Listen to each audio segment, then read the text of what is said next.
guys, it's 681 Shadow, and welcome to our Boku no Hero Academia episode 27 review. Now, if you have not seen the episode yet, go in the description, go watch the episode, because this one's really good and actually very important to the plot here. And I apologize for this review being a day late.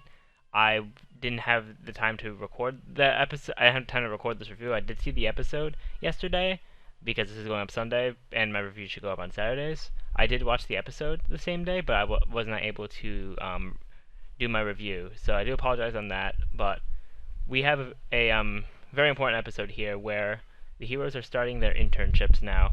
The main characters are starting their internships with the pro heroes. So of course it starts off exactly where we left off last episode with Midoriya meeting Gran Torino, thinking that he's dead, but he's not really dead, and they kind of show back to that, like kind of like hyping up Gran Torino at the beginning of the episode, and we do have a new opening. We do have a new opening for this episode, so I really like the opening. The opening's definitely really good. I still like Peace Sign a bit better though, but it's still a really good opening, and once we got through that new opening, then we have Midoriya with Gran Torino.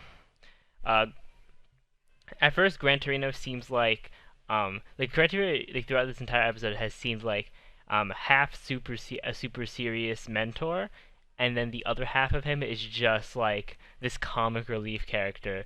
And I just love Gran Torino because like at the randomest of times he could just be an airhead, and he could just be absolutely hilarious. But then also he could be like one of the greatest teachers that you could ever have, since he was the person who did teach All Might back in All Might's younger days. So at first Gran Torino trying to provoke Midoriya into using One for All, because of course Midoriya is like having doubts about using it and not wanting to hurt Gran Torino, since Gran Torino is a pretty old guy. But then at first, like during this part kind of, we cut to Ida in Hosu City, how he's trying to how he's just going through getting like drilled on everything, how they're really excited that Ingenium's brother is gonna help them, even though they know that he probably did get better offers from better agencies, stuff like that. So then also it kind of hints at Ida's possible involvement with trying to catch Stain. So that's gonna be quite an interesting thing to see, because it seems like he definitely wants revenge for what happened to Tensei. And then we also see in this episode the first interaction between Shigaraki and Stain, and it turns out that they don't really like each other. Well, actually, it's not implied that Shigaraki doesn't like Stain, but Stain doesn't like Shigaraki, because Shigaraki has no real goal, because while Stain's just trying to clean the world of like the heroes that aren't actually heroes. Shigaraki's just like, oh yeah, I just want to kill all my basically just destroy whatever I hate, things like that. So it looks like they're about to fight, but then they cut off the encounter there. We're probably gonna see more of that next episode, based on the preview, which I'll talk a bit about after I go through the episode here. But definitely more training with Midoriya and Gran Torino, and it actually shows that because Midoriya now has his hero costume, and the last time we saw his hero costume was in the first season, when it got completely ripped up when he was fighting against Bakugo. And actually the people in the support class who handle the costumes, they actually changed up the material, the look, things like that for the costume. And I kind of feel like Hatsume had a hand in it, which is kind of nice that they're sort of bringing those characters into play, and like the characters from the sports festival. And we'll see more of that in this episode here with some of the internships. But he has a new costume, and after a bit of trying to catch Gran Torino, and Gran Torino's quirk, it seems to be that he can move very fast with like bursts of air that come out of his feet. At least that's what I'm pretty sure was the quirk. I don't remember exactly what it was, but he's able to like burst around the room, and he was able to pin Midoriya down despite Midoriya getting ready to use One for All against him. And he gives Midoriya the advice that you're thinking that One for All is more special than it is, and you're admiration for All Might is a shackle to you. So that's really crazy because it's gonna like revolutionize the way he thinks if he wants to control One for All. And while he's trying to think about that, um, we do see the other internships. Like we see probably one of the most interesting ones when Bakugo is interning at the agency ran by Best Genius, the number 4 pro hero.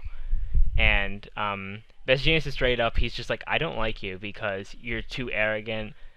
You think you're number 1. You don't care about how that looks on you. And he said basically in this week he's going to remold. He's gonna mold Bakugo into a model hero. So, or at least try to, because of course I haven't read the manga. I don't know what's gonna happen with this, but at least he's gonna attempt to make Bakugo into a model hero. Hopefully, giving him at least a bit of a better personality. So next up, we see that Kirishima and Tetsu got an offer from the same hero agency, and this agency is led by the hero Fourth Kind, which his quirk is pretty self-explanatory. If you see him, he has 4 arms. So, he recruited them just because of he gave them an offer because of the guts that they showed at the tournament, and it's kind of funny that shows how they're both the same person still because they both probably got a bunch of offers. Like I know Kirishima got more than one offer, and I assume Tetsu did as well, but they chose the exact same offer, which is kind of funny. But then Fourth Kind starts talking to them about how heroes receive pay based on what they do, and then it cuts to Gunhead telling Ochako the exact same thing because Ochako did get the internship with Gunhead, which is nice how she wants to improve her skills. I really like how she wants to improve her skills that way. But then we have other ones like Yaoyorozu and then Kendo, the orange-haired girl from class B. They went with a hero whose side job is being an actress, Uwabami. She's just like the snake hero. We don't know her quirk yet, but she's filming a commercial, and she openly admits that she picked Yaoyorozu and Kendo not only because of the potential they can have as heroes, but also just because they're cute. So that's kind of funny. But then it cuts to some of the minor ones, like Jiro is doing her internship with Death Arms, and basically he's just making her train a lot. And she even says like, "Wow, this is harder than class," which is kind of funny. But then basically Mount Lady's making Mineta do like because Mineta's with Mount Lady, as he said. Basically Mineta's just doing like housework when they show it because Mount Lady's like a good thing to know, a good skill to know as a pro hero is how to spend the idle hours waiting to go out for duty. So like she's just laying on the couch reading a newspaper while Mineta's like vacuuming a house, which is hilarious because Mineta had something else in mind. But then we see Suyu. I'm not sure what exactly it is. They didn't really show, but it looks like some kind of Marine or Navy Corps. So because it looks based on the other people there, that's what it looks like. But of course she's doing something with water, floods, things like that. So definitely good on her. But then the last one is the big shocker. Todoroki actually chose to do his internship at the Endeavor Hero Agency. It seems like because he's talking to his dad in this building, and his dad at night he says, "Let's go out. I'm gonna show you what a hero really is." And also Endeavor seems a bit more accepting of Todoroki wanting to take his own path rather than taking his father's path. Because instead of like saying that you're gonna surpass All Might, when Todoroki said he's gonna make his own path, then Endeavor was like, "Oh, is that so?" Like it was kind of sarcastic, like he hasn't fully accepted it, but I feel like he's accepting it more now. But to end off the episode, we had Midoriya doing a bit of training that night, like on his own, trying to use One for All. But then of course to no success. But in the morning, he and Gran Torino, they have these frozen taiyaki for breakfast, which is actually like supposed to be some kind of dessert in Japan. And it's in like a turning microwave, and that's actually important. Which is kind of funny because when they have the taiyaki, it's cold, because Midori's used to in his home where they have like they don't have a microwave that turns on the inside. So, but then he realizes because of that microwave that he needs to have, instead of one for all just going into one place like his arm or his finger, it needs to be flowing throughout his body so that he can control it. So he's eventually able to control it, and the episode ends with Gran Torino provoking him, saying, "Do you want to test it out?" And then Midori is like, "Yes, please." So we're gonna see some more training next episode. It's gonna look really good, but it looks like we're gonna see a bit of a scuffle between Shigaraki and Stain.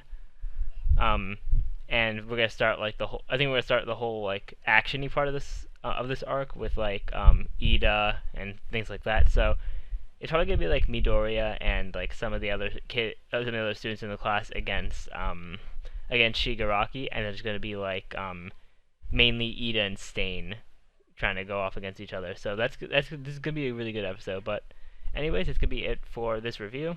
Thank you all for watching. Remember to rate, comment, subscribe, and share. And I'll see you all next time.